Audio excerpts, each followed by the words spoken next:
The kids are going to get a blanket, a toy, and they will also get some toiletries.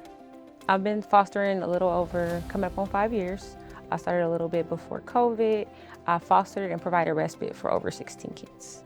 I welcome every child into my home and let them know that they're appreciated, valued. I always introduce them to the kids that's already in my home. Make sure I advocate for them, whether that's for school, medical needs, make sure that their needs are being met, make sure that they maintain a relationship with their parents, because reunification is always a goal, and just to make sure that they're heard, because sometimes they don't have a voice. The goal of foster care is always reunification. So what that means is as soon as a child is coming into foster care, we at the Department of Family Services are working with that biological family to address concerns so that their children can be reunified.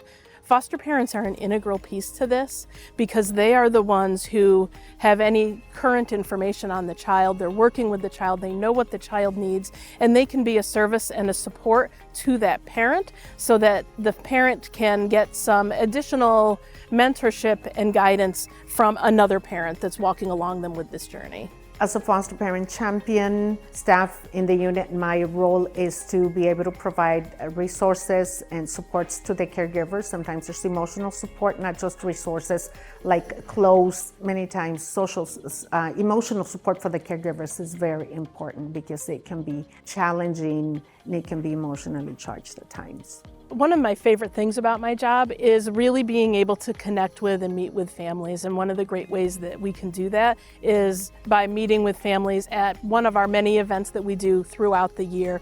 We do events throughout the year, not only to give kids a fun thing to come out and do, but also for the foster parents to learn a little bit more about resources in the community and for them to get a little bit of a break too from the day-to-day parenting. There are several events that your kids can attend, and it's amazing that they always give back. The Christmas event, the back to school event, the spring event. So just being a foster parent, those are extra resources that you get as well. And just to see all the kids interact with each other, it's a great experience. Any foster parent that I've ever talked to has talked about how this is one of the most difficult things that they've ever done and one of the most rewarding, and that they would do it all over again in a heartbeat. Anybody can be a foster parent. All you have to do is be over the age of 21, have a clean background, be a Clark County resident, and make sure you have enough space in your home. But you can be from any demographics. I always say just make sure you're comfortable with what you want to do. And if you have any stigmas, just make sure you come to an info session to find out what you can do. And don't be afraid to ask questions.